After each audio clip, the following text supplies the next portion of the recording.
ابھی جو ہمارے سامنے ایک صاحب آنے والے ہیں وہ اپنا مقالہ پیش کریں گے، چھوٹا سا مقالہ پیش کریں گے. ڈاکٹر محبوب صاحب چھوٹا سا مقالہ پیش کریں گے، 7 منٹ، 5 سے 7 منٹ کے آس پاس یا تھوڑا سا اوپر ہو جائے.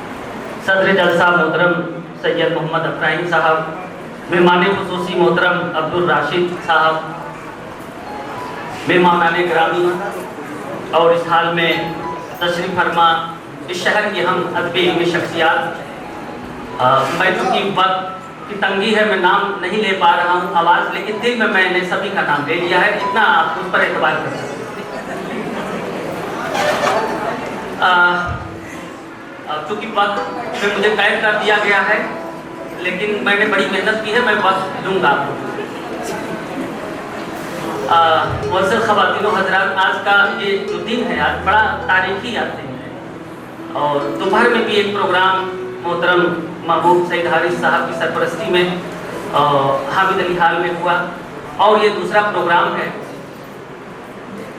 اردو ڈے بھی ہے آج. اس موقع پر بھی ہم اہل اردو کے چاہنے والوں کے چہرے پر محبت اور خوشی جھلک رہی ہے. اور آج کا چونکہ جو آج کا یہ پروگرام ہے اس کے 3 حصے ہیں. مشاعرے ہوتے رہتے ہیں اس حال میں، ہمیشہ ہوتے رہیں گے، اور کسی بھی کتاب کی رونمائی بھی ہوتی رہتی ہے، آگے بھی ہوتی رہے گی. لیکن جو اس کا ایک پہلو جہانما کے حوالے سے، ویب سائٹ کے حوالے سے کہ اس کا آج افتتاح ہے، تو مجھے بڑی حیرتناک خوشی ہو رہی ہے. میں جہانما کے جو منتظمین ہیں ان کے عزم کو میں سلام کرتا ہوں. بڑے بھائی ڈاکٹر عبدالرحمان صاحب یہاں تشریف فرما ہیں کہ یہ جو ریختہ چونکہ نام نہیں کسی نے لیا ہے، لینے میں کوئی قباحت نہیں ہے. میرا یہ ماننا ہے کہ آسمان صرف چاند اور سورج سے نہیں بلکہ ستاروں کی بھی ضرورت ہوتی ہے. تو میں یہ کہنا چاہوں گا کہ ہم لوگ کے سامنے ریختہ ویب سائٹ کا آغاز ہوا اور ماشاءاللہ کام اچھا ہو رہا ہے. اس کا ہرگز مطلب یہ نہیں ہے کہ اس سلسلے میں اس راہ میں اور نئے دیے نہ جلائے جائے، نئے چراغ نہ جلایا جائے. تو میں جہانما، اور دوسری بات یہ کہ نام اتنا اچھا مجھے لگ رہا ہے جہانما، چونکہ یہ نام ہم سبھی اردو والوں کے ذہن میں اس لیے بھی ہے کہ جامع جہانما نام کا اخبار بڑا مشہور اخبار نکلتا تھا، اس حوالے سے بھی یہ ذہن میں ہے. اور اچھا لگ رہا ہے مجھے کہ یہ نام آپ نے بڑا خوبصورت سا نام تجویز کیا ہے، اور اس کے دور رس اثرات مرتب ہوں گے. اور ہم سبھی کا تعاون، بطور میں استاد ہوں، میرا ذاتی طور پر میرا ہر اعتبار سے آپ لوگوں کے ساتھ تعاون رہے گا. 2 روز قبل عزیزم فرقان فرحت تشریف لائے شعری مجموعے کے ساتھ، اور بھائی ڈاکٹر اشفاق احمد عمر کا حکم تھا کہ آپ اس پر گفتگو کریں گے. یہ بات ہوئی تھی تو میں نے کہا کہ ٹھیک ہے، اور یہ بھی بات ہوئی، بہت دلچسپ بات ہے کہ اگر آپ اس پر کچھ لکھ کر کے لاتے ہیں تو بریانی کا اہتمام ہوگا، اگر صرف گفتگو کرتے ہیں تو صرف چائے اور ناشتے کا انتظام رہے گا. میں نے کہا بھائی وہ شرط جو ہے صرف میرے لیے ہے یا سب کو بریانی ملے گی؟ تو عرض کیا کہ نہیں، سبھی لوگ کو بریانی ملے گی. تو میں نے کہا کہ میری اگر ایک تھوڑی سی قربانی ہو جائے، میں ایک رات جاگ کر کے اگر لکھتا ہوں تو میں سمجھتا ہوں کہ میری قربانی کے طفیل میں تمام لوگوں کو بریانی اگر میسر آ جائے تو میں سمجھتا ہوں کہ یہ خوشی بات ہے. نچلی کے صفوں میں محترم روشن احترام صدیقی صاحب، ڈاکٹر درخشا تاجور صاحبہ، ڈاکٹر محمد اشرف صاحب، اور تمام ناصر الدین حافظ ناصر الدین صاحب، اور تمام اہم شخصیات، عبداللہ امام صاحب میں نام لے پا رہا ہوں، اور آپ سب لوگ تشریف فرما ہیں. تو میں چونکہ یہ میں نے 5 صفحات پر مشتمل میں نے یہ مقالہ، اور ہمیشہ میری عادت رہی ہے کہ چونکہ کتاب کی اشاعت پر مجھے بڑی خوشی ہوتی ہے، اسی طرح کی خوشی جیسے بچپن میں بارش ہونے پر، بارش کے موسم میں جو خوشی ہوتی ہے جیسے طبیعت جھوم جائے، ویسے مجھے خوشی ہوتی ہے.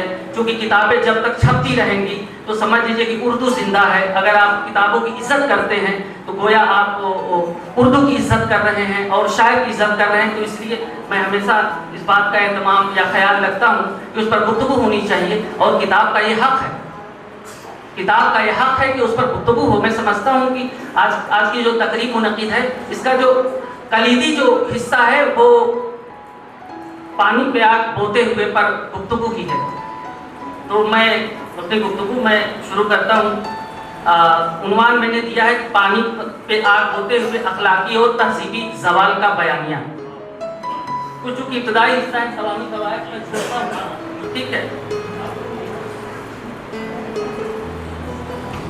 صدیق مجاز اپنی زندگی کے تجربات و مشاہدات کو تخلیقی سانچوں میں ڈھالنے کا ہنر جانتے ہیں. ان کی شاعری میں داخلی اور خارجی دونوں طرح کے مسائل موضوع بحث ہیں.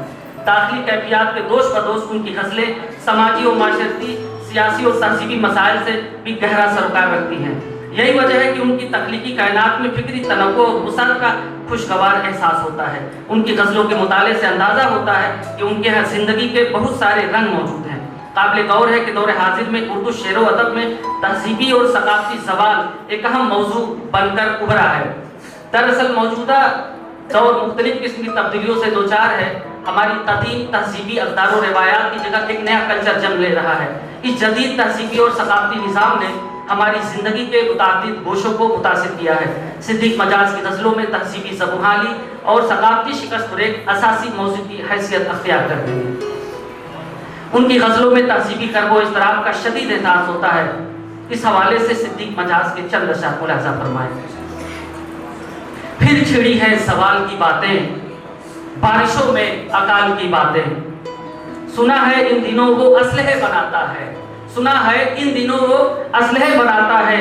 جو بچہ آٹے سے چڑیا بنایا کرتا تھا، جو بچہ آٹے سے چڑیا بنایا کرتا تھا. تو آپ دیکھیے کہ یہ شعر ہمیں اپنی تہذیبی اقدار کی طرف، روایات کی طرف لے جاتا ہے یہ شعر، اور ہمیں اور فکر کی یا سوچنے پر مجبور کرتا ہے کہ یہ کس طرح سے نئی نسل، کس طرح سے کن راہوں پہ ہماری نئی نسل گامزن ہے کہ وہ جو قدیم جو ہماری روایتیں تھیں کس طرح سے مٹ رہی ہیں.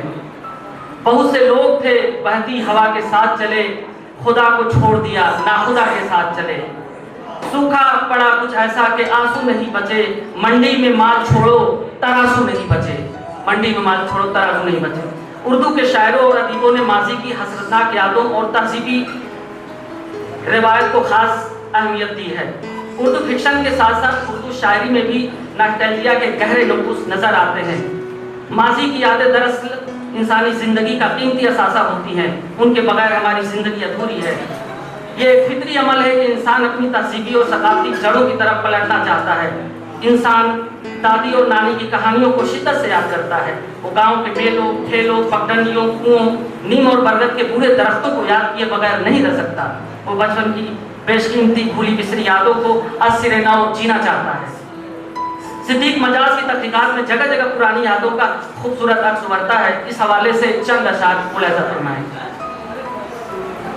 قصے پرنیوں کے جو سناتی تھیں اب کہاں ہے وہ دادی نانی لکھ.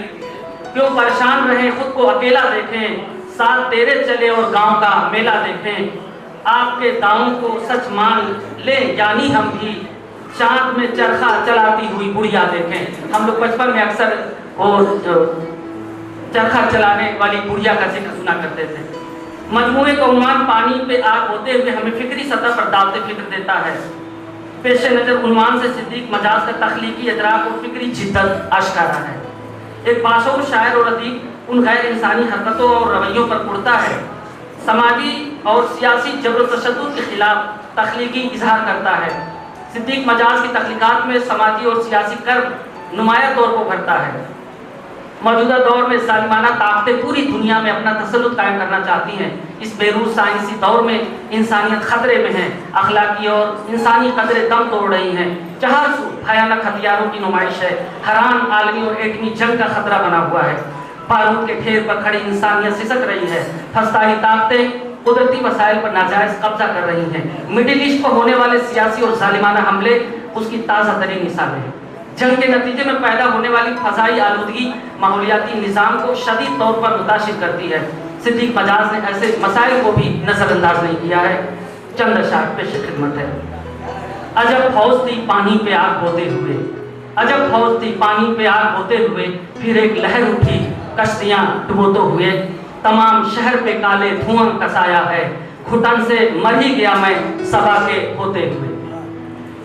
شہر پر کالے دھواں کا سایہ در حقیقت غیر انسانی اور غیر یقینی صورتحال کا اعلامیہ ہے.